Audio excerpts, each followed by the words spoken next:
You are listening to Your Practice Made Perfect, support, protection, and advice for practicing medical professionals. Brought to you by SVMIC. Hello, welcome to our episode of this week's podcast. We are going to be talking about a topic today of great interest to many, not only in healthcare, but really in any area of life that in our busy society today. We're going to be talking about burnout. My name is Brian Fortenberry. Joining me today is Dr. Dike Drummond. Dr. Drummond, thanks for being here. My pleasure. Well, and this is an exciting thing for us.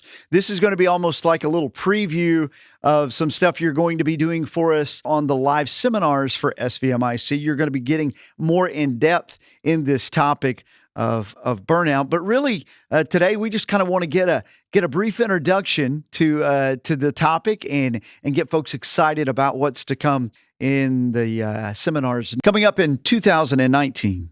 As we get ready to get started, why don't you start by telling us a little bit about yourself, about your background, your professional and personal information, Dr. Drummond? Well, I went to medical school in Rochester, Minnesota at Mayo. Mayo's got a tiny little medical school on their campus. Very small. Very small, 40 in each year, but the resident campus has got 5,000 residents in it. So I spent my 4 years in Minnesota and then went to California, did my family practice residency in Redding, which recently burned in the car fire, and then moved to Mount Vernon, Washington, which is halfway between Seattle and Vancouver, BC, and set up my practice and raised my family there. And for 10 years, I was a full spectrum family doc.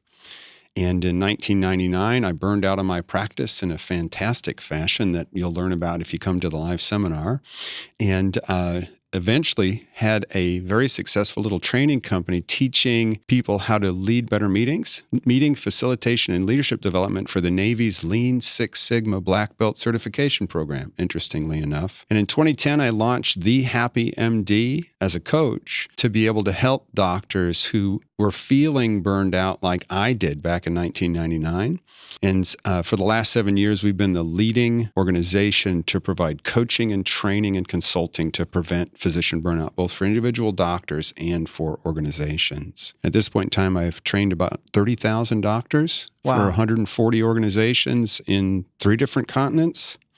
So I'm happy to be able to come and work with SVMIC to bring these principles to the folks that are your subscribers. Well, we really appreciate it because this is certainly a topic that I know we all face at some point, but it seems to really be something that is being talked about these days. You said you experienced burnout yourself. Absolutely. What kind of got you there in a brief synopsis that you were able to pinpoint that, oh, wow, here I am, and how did I get here, and now what am I going to do about it? Yeah, the challenge is I didn't realize what had happened to me until years later. That's one of the challenges of burnout is the person who's overstressed and suffering from it usually doubles down, works even harder. That's what we learned to do in our residency program because residency is about survival.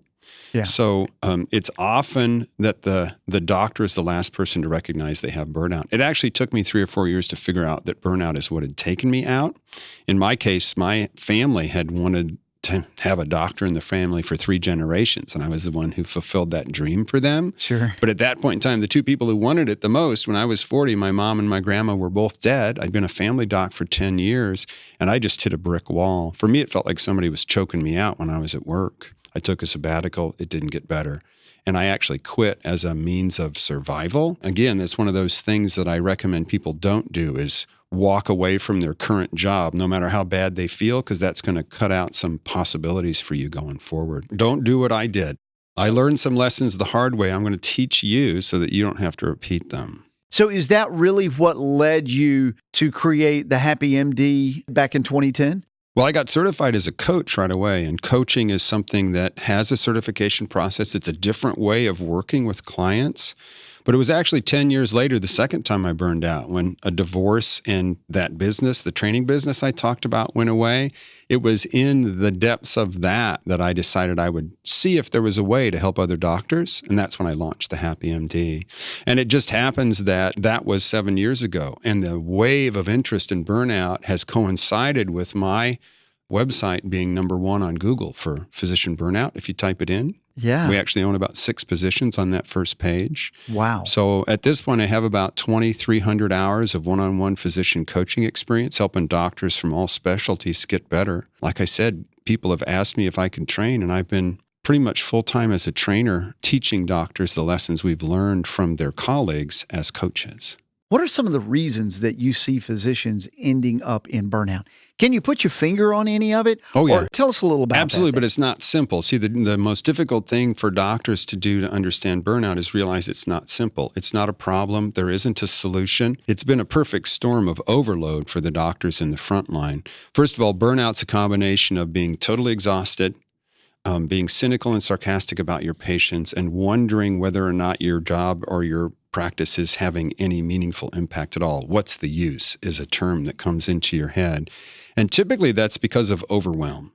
So the most obvious things that's changed about medical practice in the last 7 years is two main movements. And again, these aren't the causes of burnout. They're just some of the factors that add together for an individual doctor. One is obviously EMR, electronic medical records. Sure. So it used to be that you'd scribble on a chart and you'd be done. You didn't have to have a perfect storm of clicks and have to type 120 words a minute. And let's remember that it's not just EMR. It's EMR and texts and patient portals and email all coming in all at once without you necessarily having additional staff to handle that load.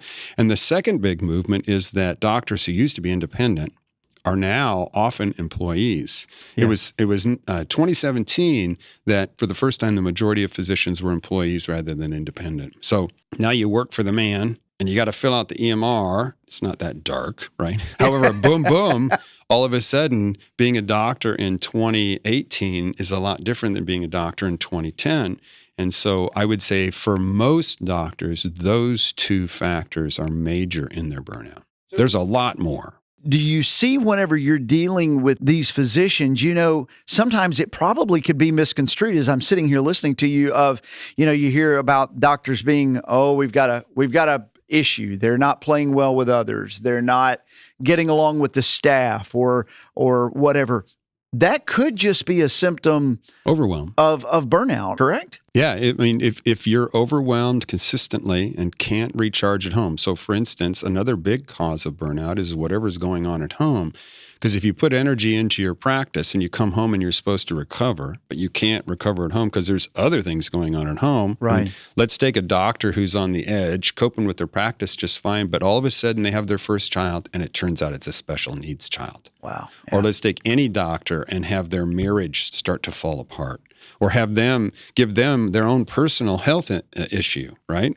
Yeah. And all of a sudden your ability to recharge goes away. So you'll see people burn out beautifully at work, but it doesn't have anything to do with work either. In any given case, the most important thing is that when you see somebody going down in flames, I call it a downward spiral, is to reach out and ask them how they're doing.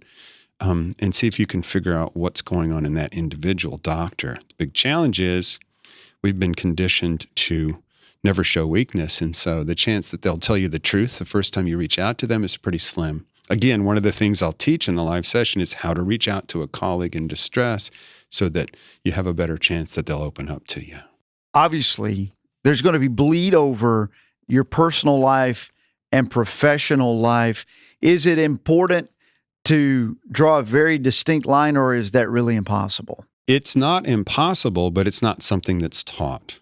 I got you. So one of the things, again, that I'll teach is an off switch on your programming. Basically, when you come home at night, you're still thinking about work, you're not recharging. So ideally, you would have an ability to flip a switch and turn the doctor off. When you're with the patient, hey, patient comes first. Mm-hmm. But the old saying of put your own mask on first. Right. At some point in time, I have to let the patient go. When I'm not with the patient, put myself first. Because if you look at that little picture, it's always a picture of a woman putting her mask on with her child next to her, right? What happens if she doesn't put her mask on? They both die. It's life and death important that you find a way to recharge so that you can go back in again and put the patient first when you're in front of them. So there's not a one size fits all when it comes to this. Never. You hear people go, "Oh, well, here's the latest greatest fix for this, or the greatest fix for this," and it's often not as simple as taking a pill, or it's not as simple as you do this. And there's myths out there that can be the case. What are some of the myths that you have encountered when it comes to physician burnout? Well, and what you're talking about right now is the universal human urge for a magic potion, snake oil, cure-all. What's the one thing? What do I need? What's the solution? My answer is always, I don't know. I need to ask you some questions to figure out what's causing your burnout in the first place. But there's 3 myths that will bust in the live event. Number 1, burnout doesn't have anything to do with your batteries being run down.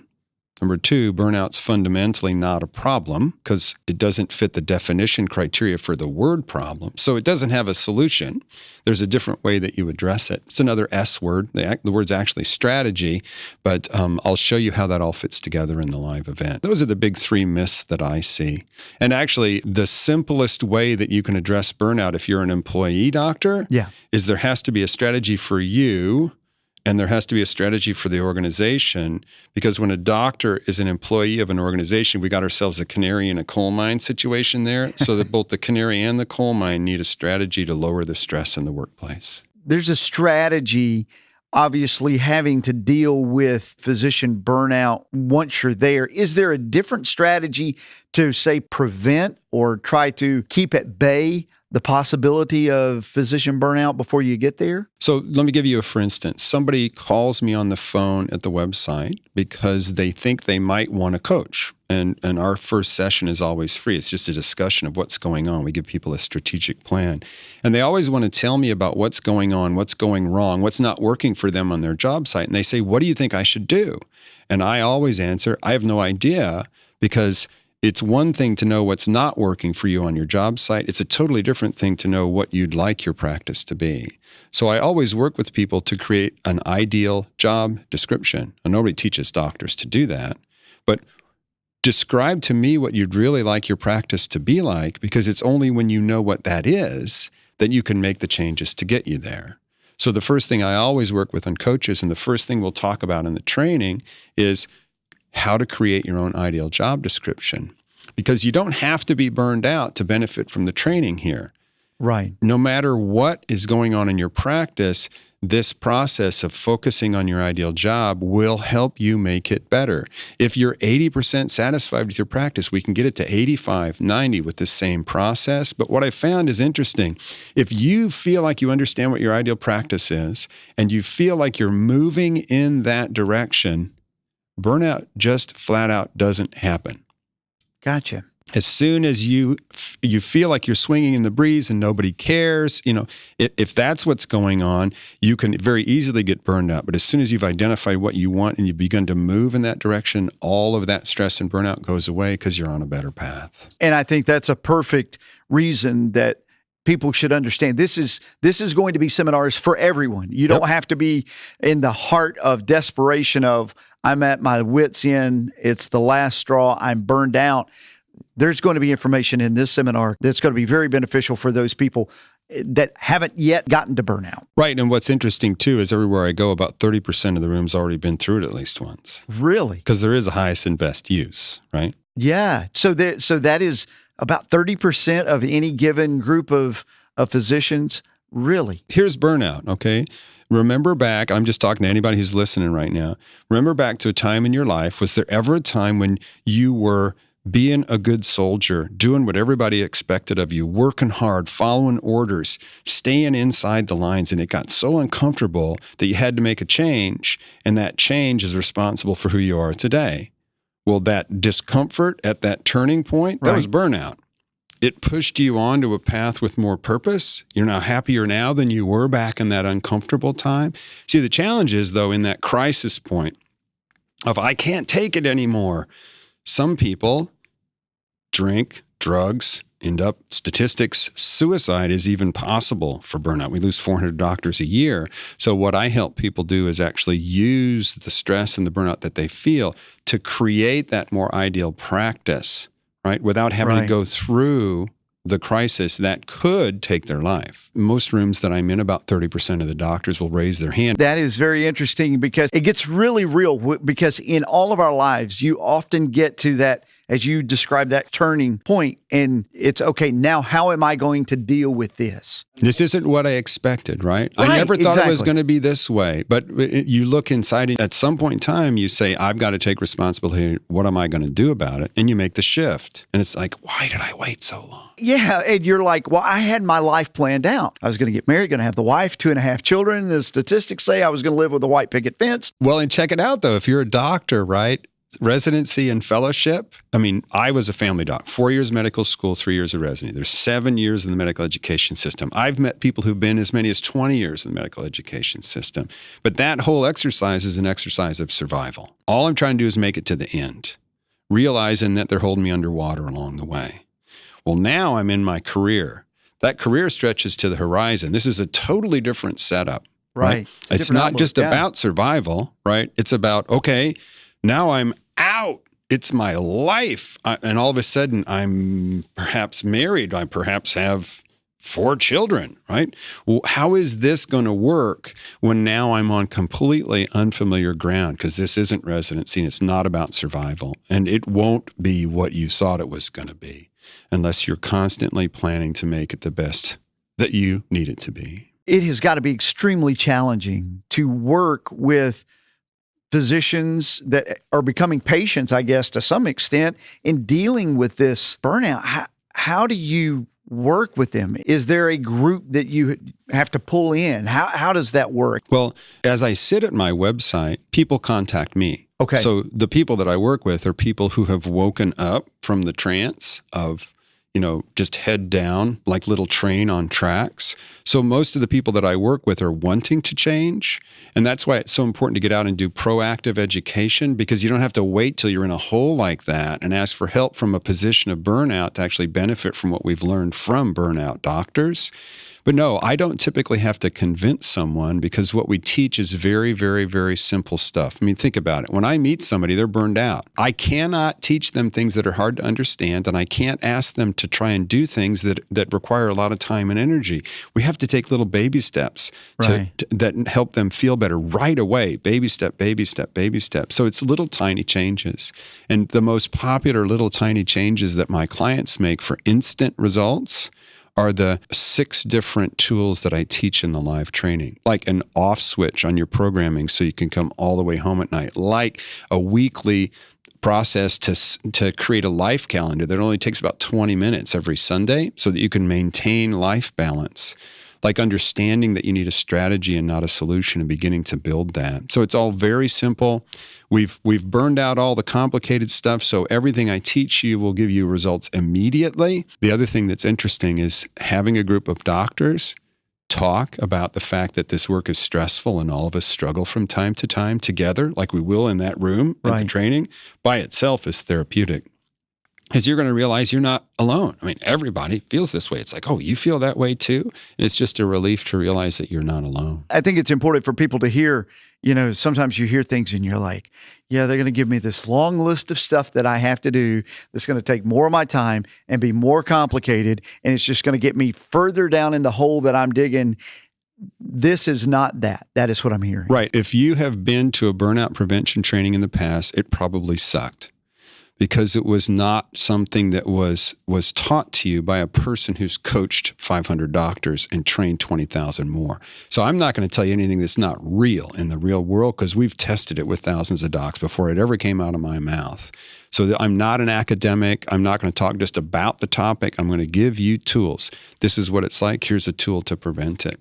We're going to do that 6 times in the course of an hour and a half. That's going to be an exciting time, because this could really end up being life-changing, life-altering for physicians that either are in the depths of facing it, or at least when you get to that turning point that we were talking about earlier, you can be prepared to know, okay, here's how I go. Don't wait for that. Yeah. I mean, I'm going to teach people how to do date nights twice a month, and you're going to call up your significant other, and she or he is going to say, what have you been smoking? Where have you been tonight? I shouldn't have let you out of the house today, right? I've had that happen all the time, right? So let's be real about what it takes to have the life that you want if this isn't exactly it right now. Well, as we get ready to wrap up this podcast and look forward to the live seminars, do you have any parting tidbits of information for people that might be listening right now? Maybe some things they can do if they're in desperation just at this very moment. Well, first of all, don't quit. Second of all, if you're hanging on by your toenails, what I would suggest is that you put the minimum amount of effort into your job that it takes to do a good job. And then as you walk across the threshold of your home in the evening, take a great big breath and let all of that go. And then find someone, and they may be in your call group or they may be a friend from residency. Find somebody that you can get real about how you're feeling, and hook up with that person as a support system to just talk about how you're feeling and begin to plan a way forward. You could always come to the Happy MD. It's thehappymd.com and get a free session with one of our coaches too. We have 6 coaches that I've trained. They're all doctors, all certified coaches in the techniques that we use. But I would encourage you not to walk away. And I would encourage you to open up to somebody, even if nobody reaches out to you. Open up to somebody and just tell them how you're really feeling and take it from there. Could that somebody be really even in your house? Like Absolutely. Your spouse? Your spouse doesn't want to hear it anymore. They're done with it, huh? You burn them out on your burnout. So I would lean on someone else, either a colleague at your work site or a friend in healthcare who would understand what you're going through, a residency buddy, somebody in the local medical society, something like that would be my recommendation. We can put information in the show notes, links to your site and other information there. Thank you so much for the time of being here today, to having the opportunity to meet you and talk with you. And I would highly encourage anyone to join us in these seminars. Thanks for being here. Yeah, you're welcome. Thank you for listening to this episode of Your Practice Made Perfect with your host, Brian Fortenberry. Listen to more episodes, subscribe to the podcast, and find show notes at svmic.com/podcast. The contents of this podcast are intended for informational purposes only and do not constitute legal advice. Policyholders are urged to consult with their personal attorney for legal advice, as specific legal requirements may vary from state to state and change over time.